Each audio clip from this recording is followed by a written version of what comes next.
How did it get to be spring again? Winter's cold. Nice to meet you. It's nice to meet you. I'm looking forward to getting into the album. It's always been you and your life in music, so thank you for taking a minute out today. Well, that's my pleasure, and thanks for your interest. I appreciate that. Well, I like Kansas City. It's a good town. Yeah. Yeah. It's grown a lot. I've tried to get out of here a few times, but it's been kind of nice to see a football dynasty and some other things kind of transpire. So it's made it a little easier to be around. Yeah, Kansas City is also a very manageable city, whereas New York is completely out of control. Yeah. You know? But you're welcome to come visit. Yeah, I love it. In fact, I remember going in the mid-'90s before the towers came down. It would maybe have been the late 90s, and just feeling that hustle coming from the Midwest. Man, there's nothing like it. It's just, it's on all the time. Yeah, which is why I live across the river in New Jersey. Right. It's more livable, you know. Yeah, I got a patch of grass, you know, I got a little vegetable garden, you know, I got a dog, she can run around, you know. Yep. So, yeah. But, you know, there's actually a Kansas City connection to my album. Okay. Makes a good segue, doesn't it? Yeah, totally does. Yeah. Well, you know, I mentioned to you that I was a church director at a Unity Church. Yeah. I'm actually still a church director, but now at a congregational church in New York. Yeah. But I went to a Unity Church convention in Kansas City a bunch of years ago. And, you know, the music scene there is very kind of folky, rocky, you know, singer, songwriter, guitars, and, you know, which is good stuff. I'm not knocking it at all. Sure. But there were two guys there that, you know, were into a little bit more complex harmony. And we gravitated towards each other. And I'm talking about Jim Scott. Yeah. Who, in my opinion, is, you know, probably one of the greatest living songwriters around. Yeah. And he and I struck up a friendship back then. And two of his songs are on my album. Wonderful. And he came to New York and he included me in a concert that he gave at a venue called Talle Latino, which was run by his friend Bernardo Palombo, who tragically passed on last year. But Bernardo and I became friends. And one of his songs is on my album, and it's a Spanish language song. That's wonderful. Yeah, so that's a great all because of Kansas City, you know. Yeah, exactly. No, that's great. I love it, and I love the album. I've already played it on my show, so it's great. So thank you. Yeah, you bet. So before we get into your career and we dig a little bit more into the album, 5 years ago this pandemic was raging. How did you get through that era, and how has it influenced the way that you create today? Well, it was pretty awful. We still haven't recovered from it. No. I mean, I'll give you an example. I used to lead a trio at the Harvard Club, average about twice a month. And we played for dancing. It was like a ballroom dancing thing they had there, and still do.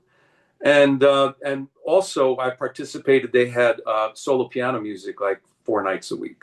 And I participated in that as well. And then everything shut down. And then when things opened back up, my trio became a duo. I'm a piano-based duo for dancing now. Figure that out. Yeah. And the solo piano weekday program was eliminated entirely. Wow. So, you know, everything shut down for a period. And then when things reopened, there was kind of a reshuffling. And a lot of venues, you know, figured out that they wanted to kind of downgrade their music policies. I just gave you one example. And by the way, I love working at the Harvard Club. I mean, I'm still doing once a month there. Yeah. But I'm not there nearly as often as I used to be. And I miss that. And that's the story, I think, in many, many venues in New York. And I imagine elsewhere, probably in Kansas City, too. Yeah. Yeah. So let's dive into the album. You talked a little bit about the Kansas City connection and some influences. Talk to me about the overall vision for the album. Well, my overall vision was to do a jazz album. And it's maybe only marginally a jazz album. The last time I did an album, it was a very political album. and could not be promoted in the jazz world or anywhere else for that matter. But this one, I decided that I wanted to do some jazz, and I did. And I also wanted to showcase original tunes. And there are 4 original songs on this album. And I mix it up with covers. And, the reason that I do that is that I like to cover standards. I like to cover my friends' tunes. And also, I'm just a very slow songwriter. So, these songs that are on this album have been percolating for longer than I'm willing to admit. But, all in God's time, because you know what? They're good tunes. They went through a series of changes and they evolved and they had input from other people, and I connect with the right lyricists. And, it all took that time for a reason. And, the reason that I'm really happy to put my originals out there is that, I'm aware that there's a dearth of original jazz material. There's not a whole lot of new jazz material. I mean, jazz singers are covering the old standards, which is great, but I've got some new material and I'd like for other singers to cover my material, Yeah. I've got the one that's a jazz waltz. It starts slow and then it's real upbeat. And then I've got the other, I Think of You as, that one's called Spring Again. Then I Think of You as kind of like an up bossa with a, really up lyric. It's all about thinking of somebody that you're in love with, And then I've got 2 ballads, which I think are both really sweet. One, the title track, It's Always Been You, is done solo piano without bass and drums. And that has a wonderful lyric by my friend Karen Benedetto. She did really an outstanding job. And since I mentioned that one was done without bass and drums, I probably should mention the bassist and drummer that are on the record. What do you think? Yeah. So I've got Cameron Brown on bass and Tony Jefferson on drums. And both of those guys are just dear, dear friends going back years and, decades really. And, they brought it. They like what I do. I mean, we're just good friends. Yeah. So to bring them into the studio, they wanted to bring their A games, and they did, and they're both featured a lot, particularly Cameron. He's got some nice solos. He opens up this Tom Waits tune that I did, Take It With Me. I just had this vision of starting with a bass, just vocal and bass alone before, I brought anything else in. And, he did a lot of solo work with Sheila Jordan, the jazz star who passed away recently. He did a ton of work with her, just vocal and bass. So he's really a master of that. So take me back to your beginnings. How did jazz become your life? Well, my grandfather had a piano at his place, and I used to sit on his knee and he played, and I remember that. I mean, he died when I was 6, but I remember, thinking, hey, this is really cool. Yeah. And, in high school, I had a rock band, but I would hear jazz and I was like, how are those guys doing that? What are they thinking? And I went through the jazz program at Indiana University and was introduced to how they were thinking. I had a sort of a Bill Evans obsession at that time. My focus at that time was really much more on piano than vocals, but I was always attracted to vocal music, and I always sang, and I studied voice later, and a way to make a living, in New York is piano bar, singing, self-accompanied, and I do a ton of that, and I love it, Yeah. So, but I was much more a pianist first, and then a singer after that. So what was the first live show you saw? First live concert that blew you away, that made you think, I want to do that one day? Well, I mean, a whole bunch, but I mean, I remember being in high school and seeing Bill Evans at the Village Gate.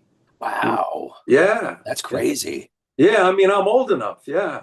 But still, to be next to that fertile playground of jazz and to see those legendary cats, like Yeah. Bill, just to feel the keys go through your soul in a room would be crazy. Well, he was amazing, and it's just terrible that he was a drug addict and left us at such a young age. I mean, who knows what else he might have done. Yeah.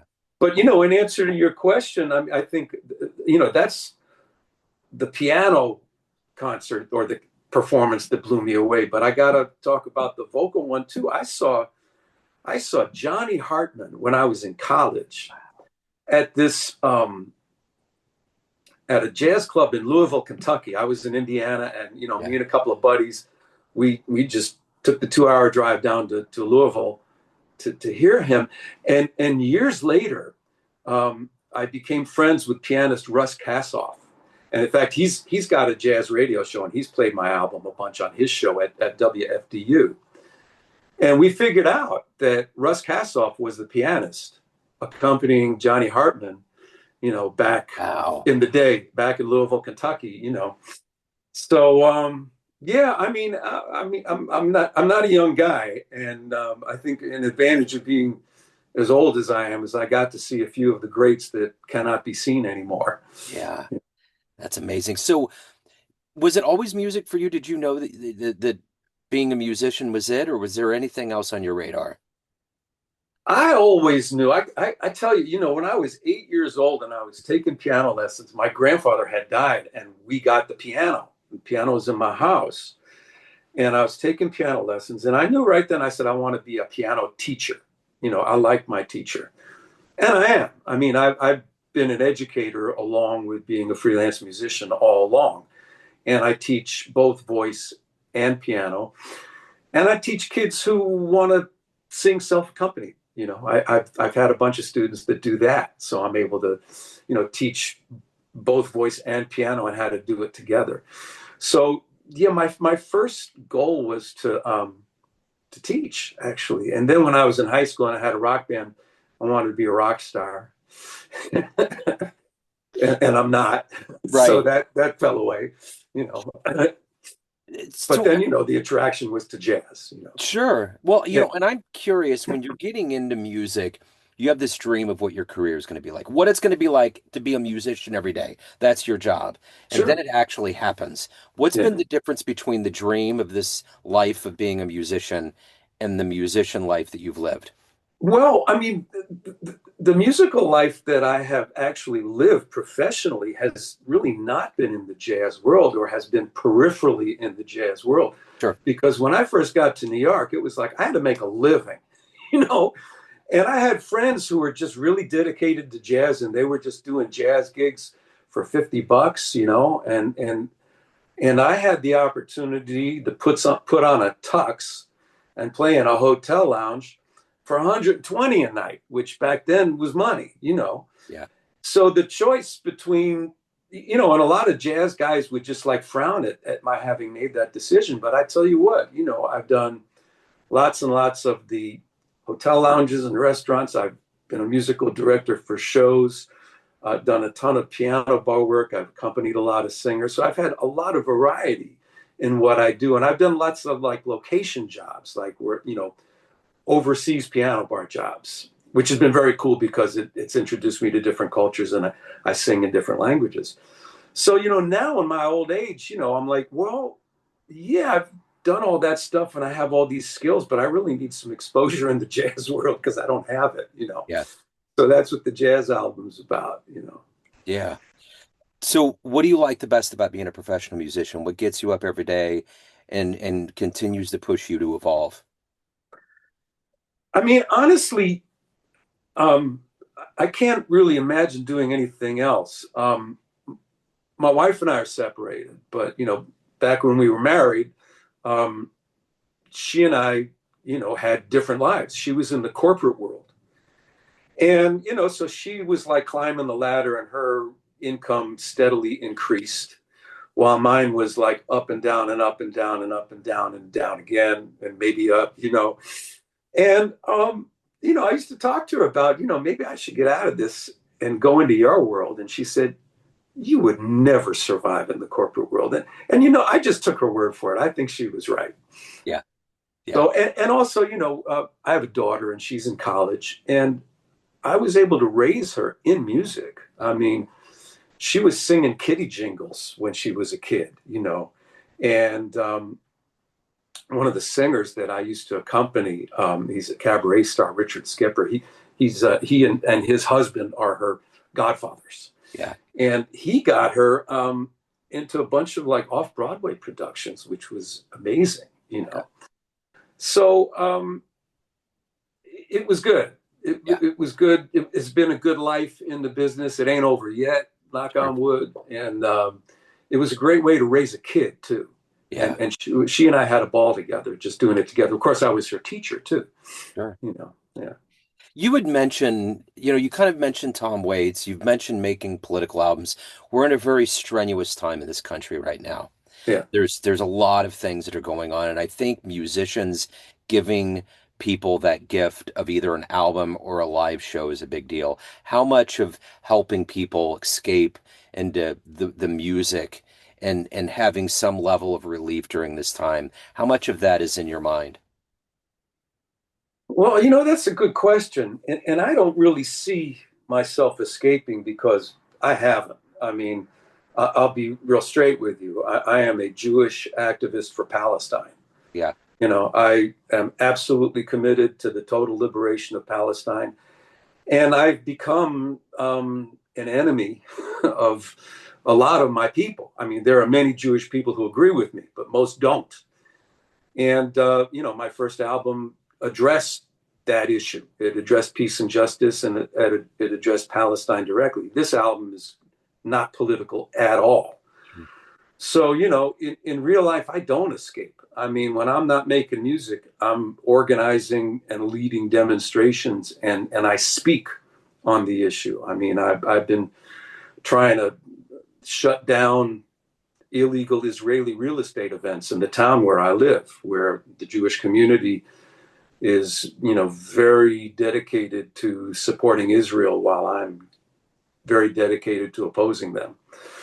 Yeah. So, and that honestly has become as important to me as music, if not more so, because it's very painful to me that my people are involved in something that I disagree with. Yeah. You know, and I'm glad you're still talking to me anyway, because a lot of people would have shut down. No. I love it. I absolutely love it. I'm all for it. So let me ask you this, Rich. Everyone has a perception of you. Family, friends, fans, everyone on the bandstand, but you run the show. What's your perception of you? Who do you think you are? When I run the show on the bandstand? Well, or just in general, in your life. You're the orchestrator of your existence.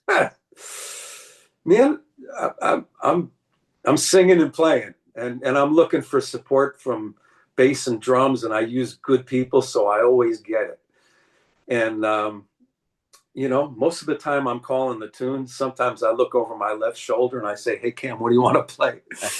and he and I are tight enough where if, like, he doesn't like the changes, you know, that I'm playing a tune, he'll say, like, no, Rich, that's supposed to be an A-flat-7, you know? Yeah, yeah. So I think I run a very democratic bandstand. I used to do a lot of work with much larger bands, and that's an effect of the pandemic too, is that that's not happening anymore. Yep. I mean, I used to lead the Rich Siegel Orchestra, 8 pieces. You know, we did all the formal balls at the International House in New York, and they don't have them anymore. But, you know, now I work mostly either solo, duo, or trio. And the trio, man, that's just so much fun. I'm just hanging with my buddies, you know, and just, you know, having bass and drums underneath makes it just so much more fun than playing solo. Although I do that too, you know. Yeah. So It's Always Been You is the new album. If anybody wants to get a copy or if they want to catch you live, here it is. That's it. It's beautiful. Yeah. Oh, and I even got my buddies. There they are. Well, that's it. Not big enough to see. It's a great shot. Yeah, I love the packaging of that. So if anybody wants to get an album, a copy, catch you live, any of the good business in your world, previous recordings, where do they go? Well, I've got a Bandcamp site. Okay, good. And it's richsiegel.bandcamp.com. And the streaming is free. The downloads are cheap. and I encourage you to download because at least I'll get a few bucks. That's it. That's what I'm talking about. That's why I always ask at the end. I'm hopeful it's Bandcamp because that's the place. Yeah, no, Bandcamp's a really good site. And the only trick is you have to spell my name right. Right. And nobody does. It's Rich Siegel, SIEGEL.com. Oh, richsiegel.bandcamp.com. Yeah. I always remember for the 4th grade, I before E, except after C. That's it. Yeah, well, you know what? And it makes sense in my name, too, even though it's a German spelling. It's got nothing to do with English. But you still hit it right. The rule sticks, absolutely. Rich, so good to meet you, sir. Thank you so much. Thank you for your time. Thank you for your story. Joe, thank you for having me on. It's really been a pleasure. It's been awesome, absolutely. And before